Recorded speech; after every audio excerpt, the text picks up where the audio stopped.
অবশেষে আমরা ইন্টারনেট পেলাম, কিন্তু কোনো স্পিড নেই। গুগল করতে পারছি, ইউটিউব ঘেঁটিয়ে ঘেঁটিয়ে দেখতে পারছি। কালকে একটা ভারতীয় বাংলা ছবি দেখেছি, কুকুর রিলেটেড। সেটা দেখেছি হইচই নামের একটা প্ল্যাটফর্ম থেকে। খুব বিচ্ছিরি অবস্থা। দেখলাম আজকে টিকটক নামের যে একটা অ্যাপস আছে সেটা চলছে, আর হচ্ছে হোয়াটসঅ্যাপে কোনো ছবি আদান প্রদান করা যায় না, শুধু কথা বলা যায়। কল করা যায় কি না কল করিনি, কিন্তু মেসেজ দিয়ে দেখেছিলাম বাসা থেকে বাসা, যেহেতু ব্রডব্যান্ডেই কানেক্ট হয়েছে, তো আম্মুকে আমার হাজব্যান্ডকে এরকম দিয়ে দিয়ে দেখেছি। আর কোনো নিউজ নেই, আপাতত এভাবেই চলছে। তো আশা করছি যে পরিস্থিতি স্বাভাবিক হবে।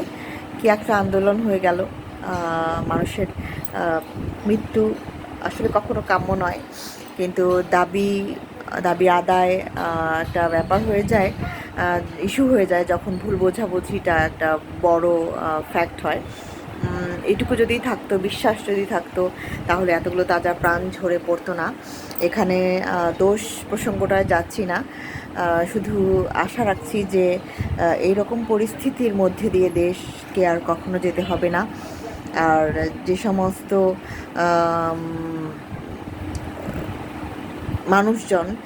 মানুষই বলবো ভাঙচুর করেছেন, যারা অন্য উদ্দেশ্য নিয়ে এই আন্দোলনটাকে ধাবিত করতে চেয়েছিলেন, তাদেরকে বলবো যে মানুষের জীবনের চাইতে বড় তো কোনো ক্ষমতা হতে পারে না। তো কাজেই জীবনটাকেই বড় মূল্য দেওয়া উচিত। আর সরকারের প্রতিও অনুরোধ থাকবে যে সরকার থাকাকালীন সময়ে সেই পদক্ষেপগুলো খুব দ্রুত নিতে, যাতে করে মানুষের জীবনের উপর দিয়ে ঝুঁকি না বয়ে যায়। কারণ সরকার তো জনগণের জন্যই তৈরি হয়, জনগণের দ্বারা তৈরি হয়।